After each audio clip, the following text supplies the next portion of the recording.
The judicial review. Judicial review. The doctrine of judicial review originated and developed in USA. Judicial review had developed in USA. Doctrine of judicial review. It was propounded for the first time in the famous case of Marbury versus Madison in 1803 by John Marshall, the then Chief Justice of the American Supreme Court. In India, on the other hand, the Constitution itself confers the power of judicial review on the judiciary. So Marbury versus Madison అనే కేసులో 1803లో the then chief justice of American supreme court John Marshall has propounded this judicial review అని ఇచ్చారు. But in India on the other hand constitution itself confers the power of judicial review on the judiciary. Okay, both the supreme court as well as the హైకోర్ట్స్కి the constitution అనేది ఈ power confer చేసింది అనమాట, power of judicial రివ్యూని. Further the supreme court has declared the power of judicial review as a basic feature of the constitution or an element of the basic feature of the constitution. Hence the power of judicial review cannot be curtailed or excluded even by a constitutional amendment act under article 368. This power of judicial రివ్యూని తీసేయలేరు, ఎందుకంటే supreme court itself it has declared the power of judicial review as a basic feature of the constitution అనమాట. కాబట్టి constitutional amendment act చేసినా కూడా power of judicial రివ్యూని curtail చేయలేరు of the supreme courts and high courts. Then what is the meaning of judicial review అంటే ఏదైనా ఒక జడ్జ్మెంటో ఒక లానో ఏదైనా పాస్ చేశారనుకో, ఎగ్జిక్యూటివ్ ఆర్డర్ ఆర్ లెజిస్లేటివ్ ఒక లెజిస్లేటివ్ అథారిటీ ఆర్ లెజిస్లేచర్ ఒక లా పాస్ చేసిన లెజిస్లేటివ్ ఎనాక్ట్మెంట్స్, ఆ వర్డ్ గుర్తుపెట్టుకోవాలి చూడు, లెజిస్లేటివ్ ఎనాక్ట్, లాని ఏం చేస్తారు, ఎనాక్ట్ చేస్తారు కదా లాని.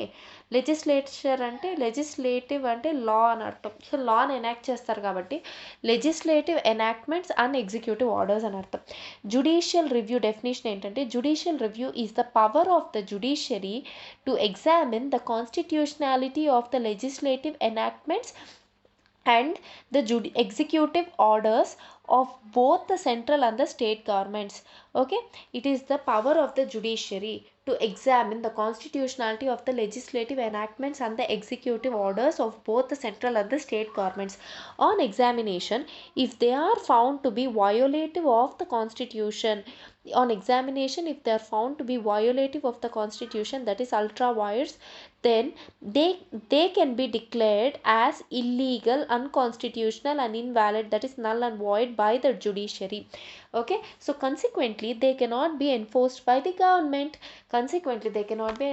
Enforced by the government on the people. Justice Syed Shah Mohammad Qadri, justice పేరేంటి, సయ్యద్ షా మొహమ్మద్ ఖాద్రీ. జస్టిస్ సయ్యద్ షా మొహమ్మద్ ఖాద్రీ అనే అతను he has classified the judicial review into following 3 categories. Judicial రివ్యూని 3 categoriesగా క్లాసిఫై చేశారు. So judicial review of the constitutional amendment acts, judicial review of the legislation of the parliament and the state legislatures and the subordinate legislations, అంటే laws పైన చేసే judicial review of the legislation of the parliament, of the state legislatures and the subordinate legislatures, వీళ్ళందరూ pass చేసే laws పైన చేసే judicial review, constitutional amendment acts మీద pass చేసే judicial review, and judicial review of the administrative action of the union, state and authorities under the state. So executive orders అన్నాం కదా, so judicial review on the executive orders of the union government, state government and authorities under the state governments. The Supreme Court used the power of the judicial review in various cases, and for example Golaknath case of 1967, the bank privatization case, bank nationalization, banks అన్నిటిని ఇందిరాగాంధీ టైంలో nationalise చేసేసారు. Golaknath case of 1967, bank nationalisation case of 1970, the privy పర్సస్ abolition case, British privy council అది the privy పర్సస్ abolition case of 1971 and Kesavananda Bharati case of 1973, the Minerva mills case of 1980 and so on. ఈ cases అన్నిట్లో judicial రివ్యూని Supreme Court power of judicial రివ్యూని వాడింది. Okay, so in 2015లో the supreme court declared both 99th constitutional amendment act and both the 99th Amendment Act of 2014 and the National Judicial Appointments Commission NJAC Act of 2014 as unconstitutional and null and void. 2015లో ఏమేమి చేశారు? So 2015లో 99th constitutional amendment act of 2014ని and national judicial appointments commission NJAC act of 2014ని రెండింటిని non కాన్స్టిట్యూషనల్గా చెప్పారు. ఆ 99th కాన్స్టిట్యూషనల్ అమెండ్మెంట్ యాక్ట్ ఏమంటే థర్డ్ జడ్జెస్ కేసులో ఏదైతే కొలీజియం ఆఫ్ 4 జడ్జెస్ తీసుకొని సుప్రీంకోర్టు జడ్జెస్ని హైకోర్టు జడ్జెస్ని అపాయింట్ చేస్తారో దాన్ని రీప్లేస్ చేసి ఒక నేషనల్ జ్యుడిషియల్ అపాయింట్మెంట్స్ కమిషన్ ఎన్జేఏసీని తీసుకొచ్చారనమాట 99 కాన్స్టిట్యూషనల్ అమెండ్మెంట్ ద్వారా. దాని ద్వారా national judicial appointment commission act of 2014 అనేది ఒకటి చేశారు. ఆ లా అమెండ్మెంట్ తీసుకొని రావడం వల్ల ఆ లా ఒకటి చేశారు. So in 2015, the Supreme Court has declared this amendment as unconstitutional and void, and consequently the earlier collegium system became operative again. So అదనమాట ఈ story. 99th constitutional amendment act and NJAC act of 2014. 2015లో దీని రెండింటి unconstitutional null and void చేసింది. So దీంతో constitutional amendment యాక్ట్ని null and void చేసింది, judicial review చేసి అండ్ పార్లమెంట్ చేసిన లాని అన్కాన్స్టిట్యూషనల్గా ప్రకటించింది. సో ఇదే వాళ్ళు చెప్పింది. Next, what is the importance of the judicial review? Judicial review is needed for the following reasons. ఎందుకు జ్యుడిషియల్ రివ్యూ కావాలో చెప్తున్నాం. To uphold the principle of supremacy of the constitution. Constitutional supremacy మీ అందరికంటే executive కంటే legislature కంటే constitutional amendment acts వీటన్నిటికంటే supreme ఎవరు ఇక్కడ? కాన్స్టిట్యూషనల్ కాన్స్టిట్యూషనే సుప్రీం అని చెప్పడానికి to uphold that principle of constitutional supremacy we require the judicial review to maintain the federal equilibrium, the balance between the center and the states. So దాంట్లో centre ఏదన్నా దౌర్జన్యం are over right చేయాలని చూసిందనుకో స్టేట్ని, అప్పుడు states కానీ వెళ్ళాయి అనుకో అప్పుడు judicial review చేసి సుప్రీంకోర్టు చెప్తుందనమాట ఏది కరెక్ట్. సో సెంటర్ నువ్వు ఇలా చేయకూడదు అని. So to maintain that federal equilibrium that is between the centre and the states, balance between. So next third point వచ్చి to protect the fundamental rights of the citizens. Very very important. To protect the fundamental rights of the citizens ఈ judicial review అనేది important అనమాట. So these are the 3 importance of. In a number of cases supreme court has pointed out. Kesavananda Bharati కేసులోనే it has tried to judicial review చేసి it has tried to protect the fundamental rights of the citizens. In a number of cases the Supreme Court has pointed out the significance of power of judicial review in our country. Some of the observations made by the Supreme Court in this regard are given below. ఇవే examples అనమాట ఎక్కడ supreme court importance or significance of the power of judicial review గురించి చెప్పిందని. In India, okay, quote unquote, in India it is the constitution that is supreme, and that a statute law to be valid it must be in conformity with the constitutional requirements, and it is for the judiciary to decide whether any enactment is constitutional or not. Okay na? So idi Chief Justice Kaniya in AK Gopalan versus state of Madras కేసులో ఇది చెప్పారనమాట. Chief justice Kania in AK Gopalan versus state of Madras case of 1950లో first case ఇదే అంటున్నారు నాకు తెలుసు. AK Gopalan versus state of మద్రాస్లో చెప్పారు. ఏమని చెప్పారు?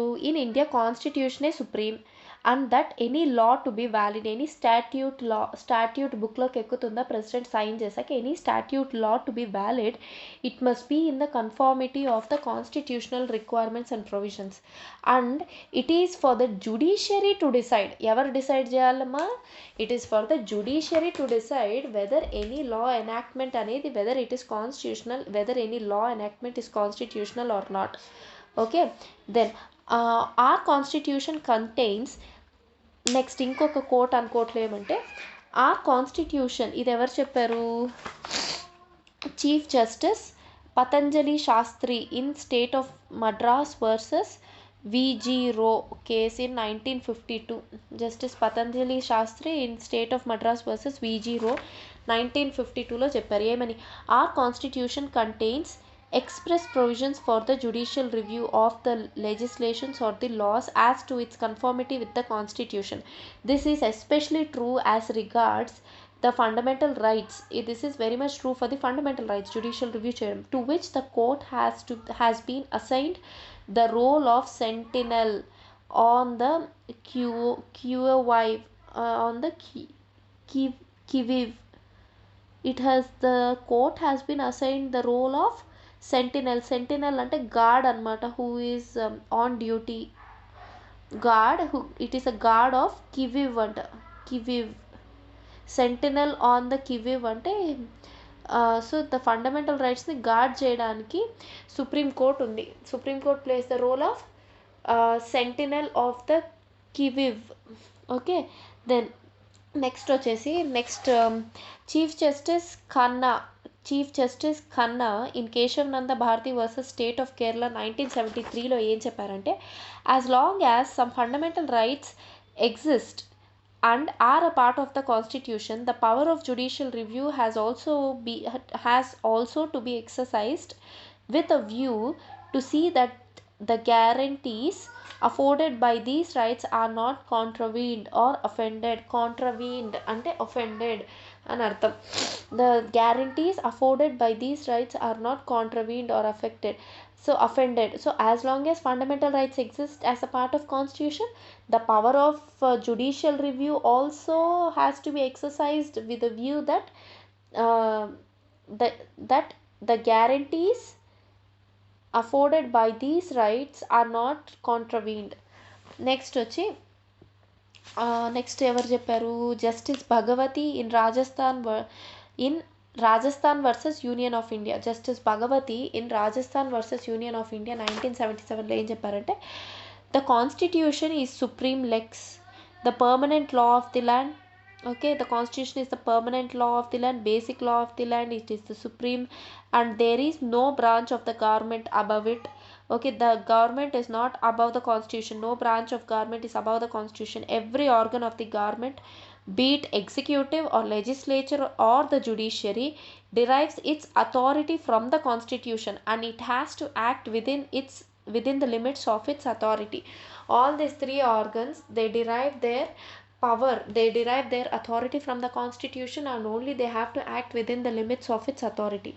No one, however highly placed, and no authority, however lofty or however big, no one, however highly placed, or no authority, however lofty, can claim that it shall be the sole judge of the extent of its power under the constitution, or whether its actions is given within the confines of such power laid down by the constitution. So this court is the ultimate interpreter of the constitution. Supreme Court is the ultimate interpreter of the constitution, and Supreme Court is assigned the delicate task of determining what is the power conferred on each branch of the government, whether it is limited, and if so, what are the limits, and whether any action of that branch transgresses such limits. So A branch of the గవర్నమెంట్కి ఎంత power confer చేస్తున్నారో కూడా determine చేసి interpret చేసే right ఎవరికి ఇచ్చున్నారు? సుప్రీంకోర్టుకే ఇచ్చున్నారు. It is the ultimate interpreter of the constitution. So ఎవరికి ఎంత పవర్ ఇచ్చున్నారో కూడా కాన్స్టిట్యూషన్ నుంచి డిటర్మైన్ చేసి ఇంటర్ప్రెట్ చేసి చెప్పాల్సిన బాధ్యత సుప్రీంకోర్టుకే ఉంది. అండ్ వాళ్ళ లిమిట్స్ ఏంటి, ఒకవేళ వాళ్ళ లిమిట్స్ దాటితే ఏం చేయాలి, ఎక్కడ వరకు వాళ్ళ లిమిట్స్, ఏం యాక్షన్ తీసుకోవాలి లిమిట్స్ దాటితే అని చెప్పే ఇది కూడా సుప్రీంకోర్టుకే ఉంది. Next chief justice Chandrachud in Minerva Mills versus union of India case 1980లో ఏం చెప్పారంటే, it is the function of the judges may their duty it is the duty of the judges to pronounce upon the validity of the laws. Okay. So if courts are totally deprived of that power, అంటే జడ్జెస్కే ఉంది authority to save to pronounce the validity of the law. ఈ law వ్యాలిడా కాదా చెప్పాల్సిన right జడ్జెస్కే ఉందన్నమాట. ఆ పవర్ని కూడా if they are deprived of that power, if the judges are deprived of that power, the fundamental rights conferred on the people will become a mere adornment. Adorn అంటే just ఆభరణం అయిపోతుంది. Because rights without the remedies, constitutional remedies are as writ in water. Okay, a controlled constitution will then become uncontrolled అని చెప్పాడనమాట. Then so ఇవంతా వీళ్ళు చెప్పిందే అనమాట. Next, what are the constitutional provisions for the judicial review. Constitutional provisions ఏంటంటే, though the phrase judicial review has nowhere been mentioned in the constitution. The phrase of judicial review, it is nowhere been used in the constitution. The provisions of several articles explicitly confer the power of the judicial review on the Supreme Court and High Courts. So these provisions are explained below. అవి ఏంటంటే article 13, okay, declares that all laws that are inconsistent with or in derogation, or derogation అంటే derogatory statements అని చెప్తాం కదా, or in derogation of the fundamental rights shall be null or void.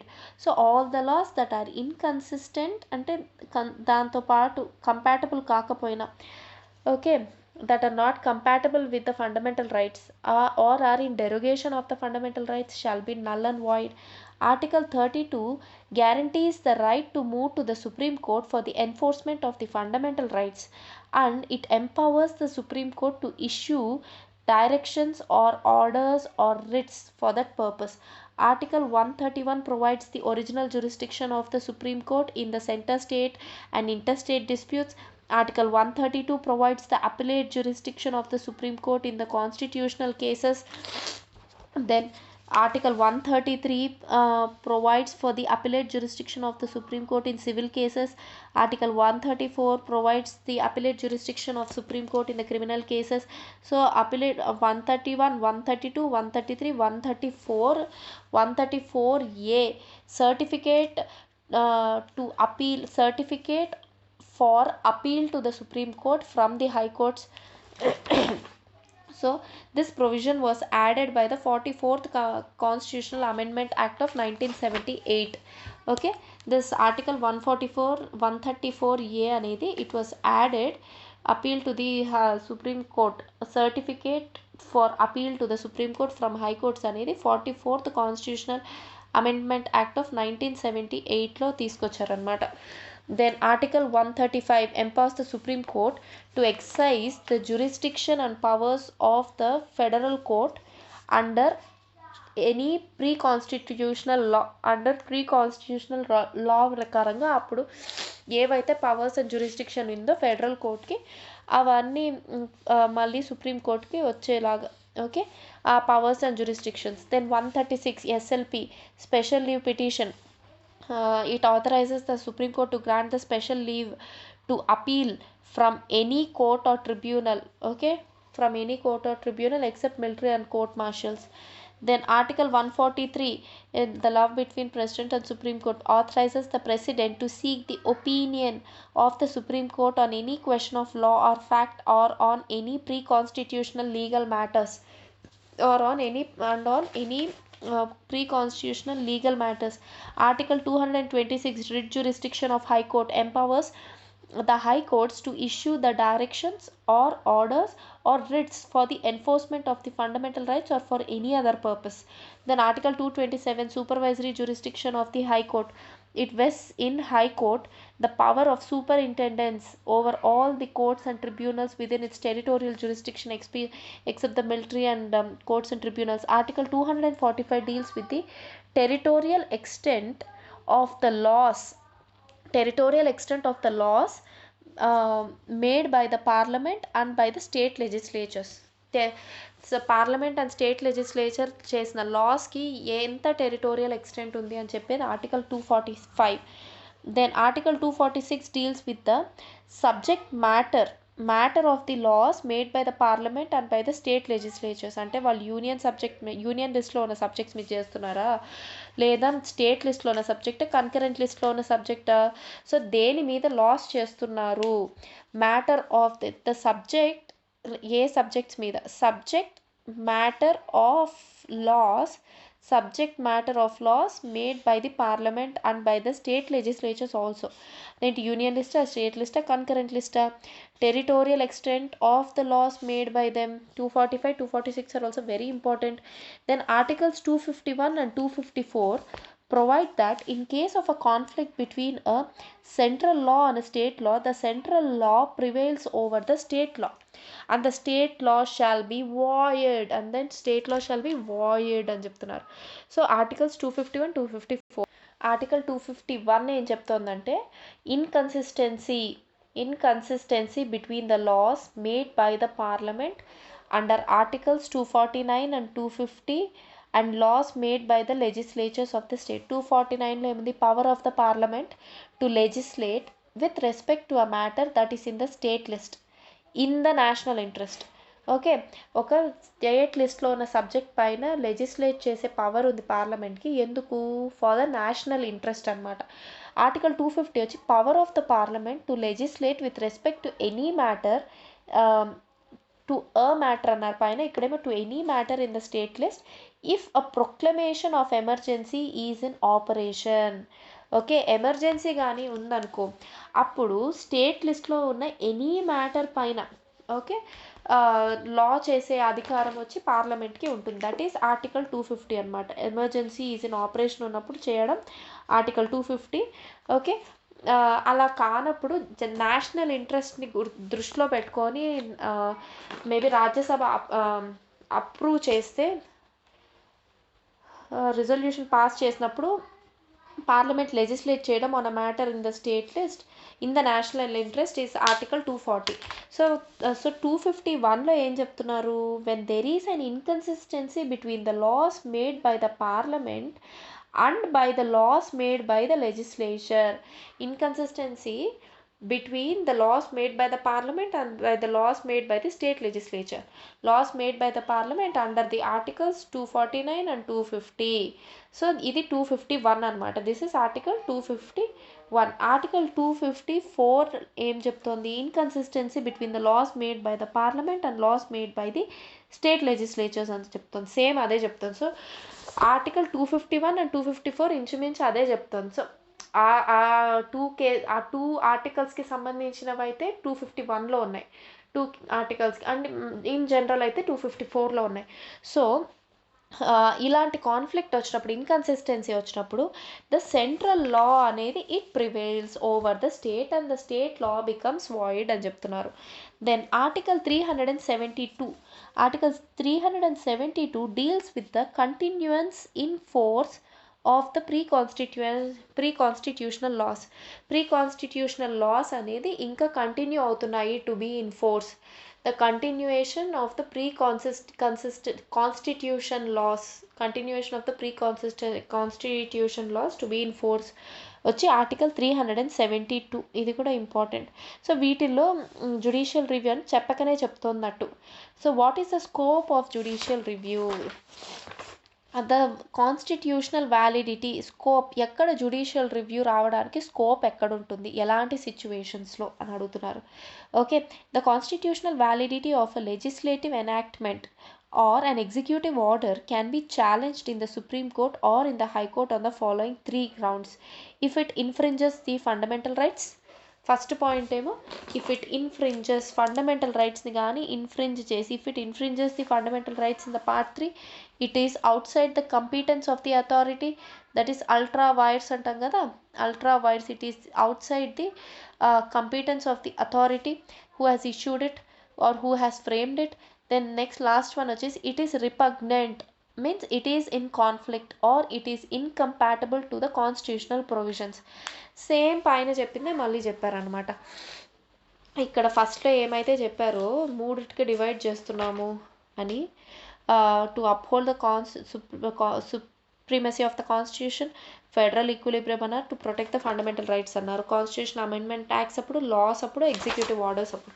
ఇక్కడ కూడా అంతే scope ఎప్పుడంటే సో వాళ్ళు పాస్ చేసిన లెజిస్లేటివ్ ఎనాక్ట్మెంట్స్ కానీ ఎగ్జిక్యూటివ్ ఆర్డర్స్ కానీ if they infringe the fundamental rights then అలాంటి ప్లేస్లో జుడిషియల్ రివ్యూ వస్తుంది. Or if it is outside the competence, ultra vires, if it is outside the competence of the authority which has framed it. Third, if it is repugnant to the constitutional provisions.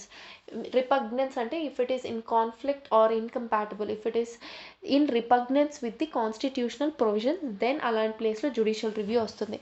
From the above it is clear that the scope of judicial review in India is narrower than what exists in USA, though the American Constitution does not explicitly mention the concept of judicial review in any of its provisions. This is because the American Constitution provides for the due process of law. ఇది నిన్న బిట్స్లో అదే చదివింది.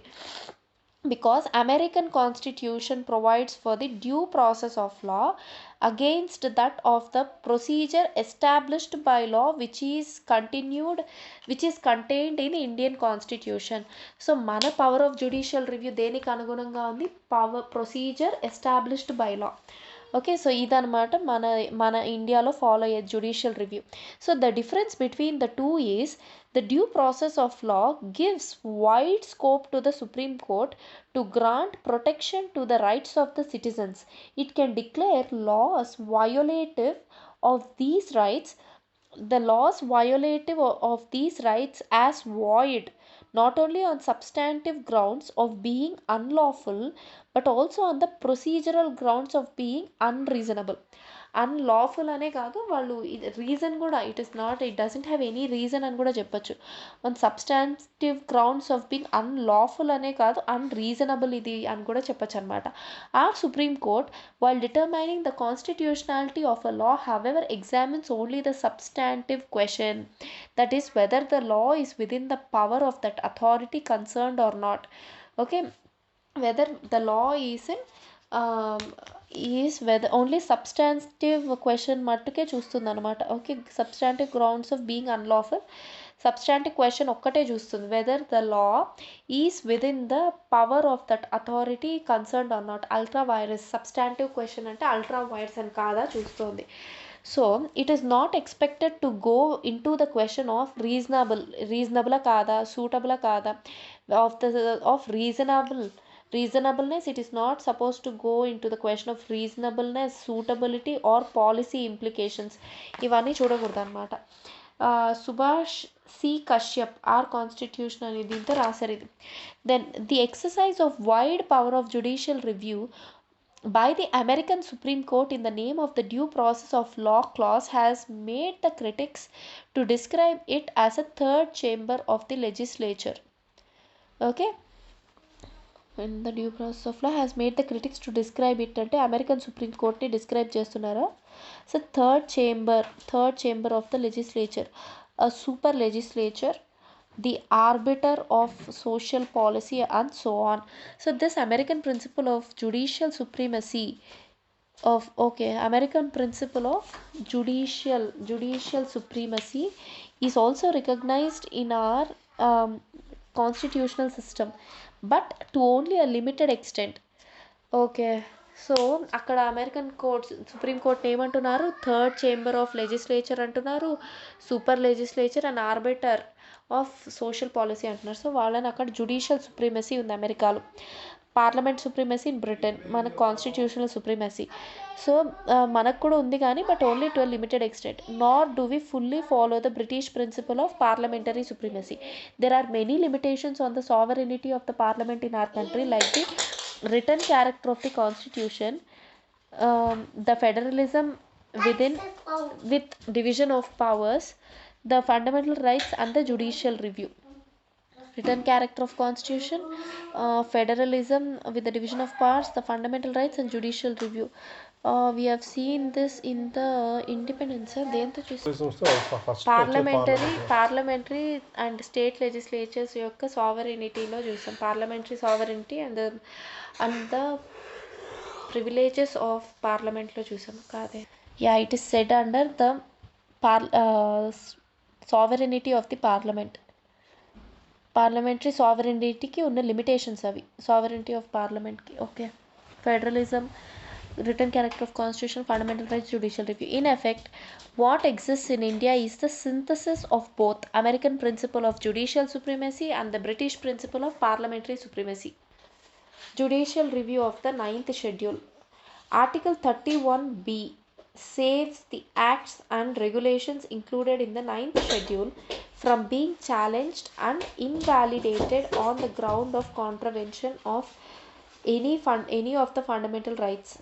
Article 31B saves the acts and the regulations included in the 9th schedule from being challenged and getting invalidated on the ground of the contravention to the any fundamental rights. Contravention ante offending of any fundamental rights. Article 31B along with the 9th schedule was added by the first Constitutional Amendment Act of 1951. Okay.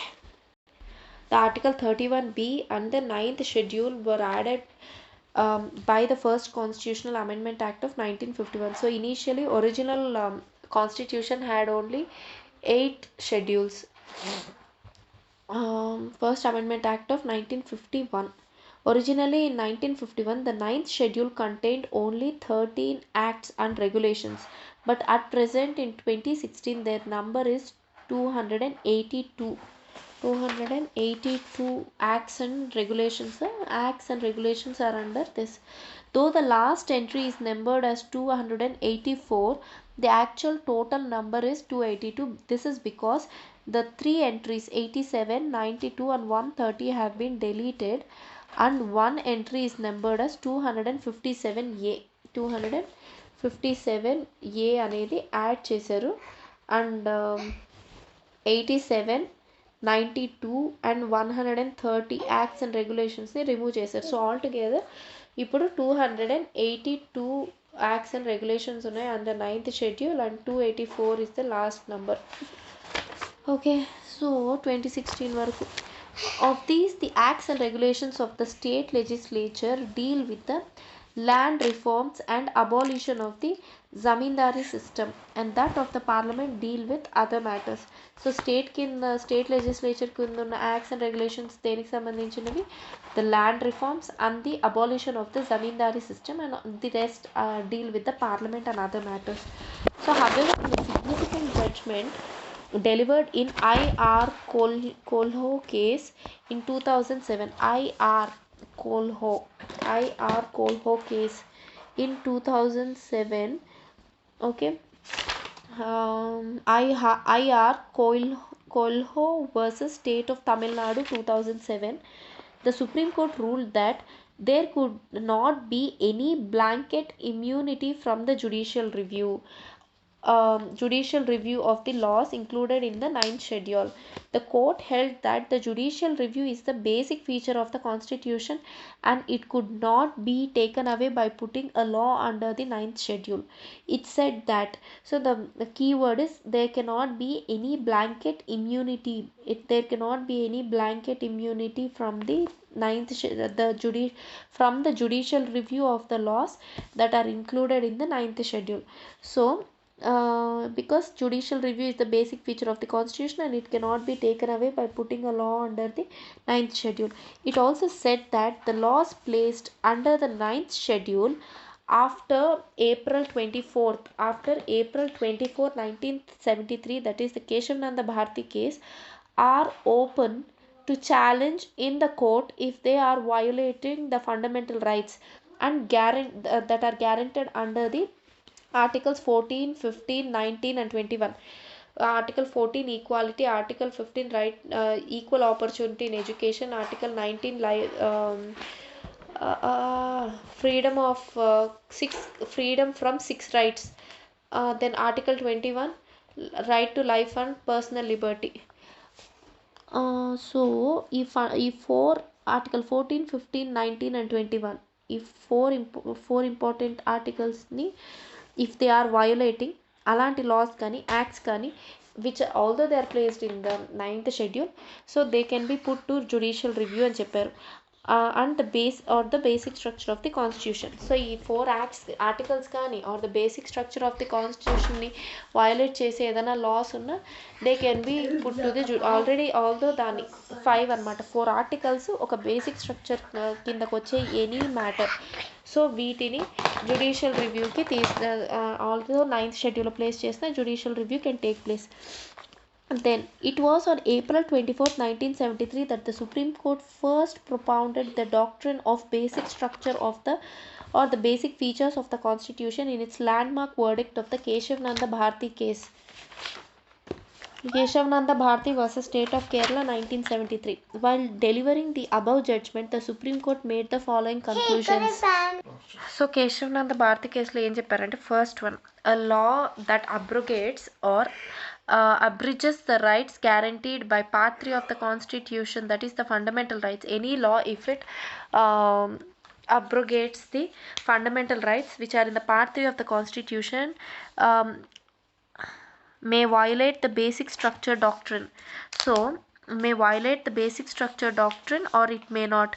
If they violate the basic structure doctrine, if former is the consequence of law, whether by an amendment of article of part 3 or by an insertion of it into the 9th schedule, such law will have to be invalidated in the exercise of the judicial review power of the court. So the constitutional validity of the 9th schedule laws on the touchstone of basic structure doctrine. The constitutional validity of the laws in the 9th schedule on the touchstone of the basic structure doctrine can be adjudged by applying the direct impact and effect test. By applying the direct impact and effect test, that is rights test. Test adi rights test, which means the form of an amendment is not the relevant factor but the consequence thereof would be of determinative factor. Rights test, the impact test and effect test. The majority judgment in the Keshavananda Bharati case read with Indira Gandhi case. Keshavananda Bharati case read with Indira Nehru Gandhi versus Raj Narain 1975. The majority judgment in the Keshavananda Bharati case read with Indira Gandhi case requires the validity of each new constitutional amendment to be adjudged on its own merits. So the actual effect and impact of the law on the rights guaranteed under part 3, effect and impact of the prescribed law, effect of the law on the rights guaranteed under part 3 has to be taken into account for determining whether or not it destroys the basic structure. The impact test. So A impact ఉంది ఈ లాకి, ఏం impact ఉంది fundamental rights పైన అనే దానికి ఒక impact test తీసుకోవాలి, rights test పైన తీసుకోవాలి, ఇంపాక్ట్ టెస్ట్ తీసుకోవాలి to determine the validity of the law. Then third one, all the amendments to the Constitution made after the April 24th 1973 by which the 9th schedule is amended by inclusion of various laws therein shall have to be tested. All the amendments to the Constitution made on or after 24th April 1973 by which the 9th schedule అనేది it is amended by inclusion of various laws therein shall have to be tested on the touchstone of it has to be tested on the touchstone of the basic features of the Constitution as reflected in the Article 21 read with Article 14, 19 and the principles underlying them. To put it differently, even though an act is put in the 9th schedule by a constitutional amendment, its provisions would be open to attack their provisions would be open to attack on the ground that they destroy or damage the basic structure of the basic structure if the fundamental rights are taken away or abrogated. Justification for conferring protection ఇంకా ఏం చెప్పారు, justification for conferring the protection అనేది you have to give and not blanket protection. Even 9th షెడ్యూల్లో ఉన్న లాస్కి blanket immunity and blanket protection ఉండదు. You need to justify for putting the laws into the 9th schedule. Even then it doesn't have a blanket protection. Okay. Then on the laws included, there is no blanket protection on the laws included in the 9th schedule by the constitutional amendment acts, and it shall be a matter of constitutional adjudication by examining the nature and extent of infraction of the fundamental right. ఎంతవరకు the fundamental right అనేది infringe చేశారు అని చూసి, the nature చూసి, by a statute sought to be constitutionally protected on the adjudication అంటే a formal judgment, న్యాయ నిర్ణయం, protected and so on the touchstone of basic structure of the constitution. ఈ మొత్తం లైన్స్ రాయి. So, and on the touchstone of the basic structure doctrine as reflected in the Article 21 with Articles 14, 19 by application of the rights test and the essence of the right test, taking the synoptic view of the articles in the part 3 as held in the Indira Gandhi case. Applying the above test to the 9th schedule, the essence of the right and the right test, applying the test to the 9th schedule laws, if the infraction affects the basic structure, then such a law will not get the protection of the 9th schedule. When the triangle of Article 21 read with Article 14 and 19 is sought to be eliminated, not only the essence of the right test but also the rights test has to apply. There is also a difference between the rights test and essence of right test. Both form part of a application of the basic structure doctrine. Both form part of the basic structure doctrine. Rights test, essence of rights test, essence of the rights అనే test. So రెండు టెస్ట్లు. So both form the part of application of the basic structure doctrine. So when in a controlled constitution conferring limited power to the amendment, an entire chapter is made inapplicable. The essence of the right test as applied in the Nagaraj case will have no applicability. In such a situation, to judge the validity of the law, it is the rights test which is more appropriate. If the validity of the 9th schedule law has already been upheld by the Supreme Court, it would not be open to challenge such a law again on the principles declared by this judgment. However, if a law held to be violative of any rights in Part 3 is subsequently incorporated into the 9th schedule after the 24th April 1973, such violation or infraction shall be open to challenge on the ground that it destroys or it damages the basic structure as indicated in Article 21 read with Articles 14 and 19 and the principles underlying them. Then action taken and transactions finalized as a result of the impugned acts shall not be. Action taken and the transactions finalized as a result of the repugnant అని కదా నేర్చుకున్నాం, of the impugned acts అంటే already controversial acts shall not be open to challenge again. The number of acts and regulations included in the 9th schedule before and after April 27, 1973 are mentioned in the table below. So first amendment, fourth amendment, 7, 29, 1, 4, 7, 29 ఈ 4 amendments నుంచి acts and regulations were added into 9th schedule. First అమెండ్మెంట్లో 13 acts add చేశారనమాట. So 4th amendment నుంచి 7 acts. So 7th amendment was very big, 44 acts and regulations add చేశారు. 29th only 2. ఆ తర్వాత 34th constitutional amendment act after Kesavananda Bharati case 9th schedule act చేసినవి. 34th constitutional amendment act, 39, then 40, 47, 66, 76, 78.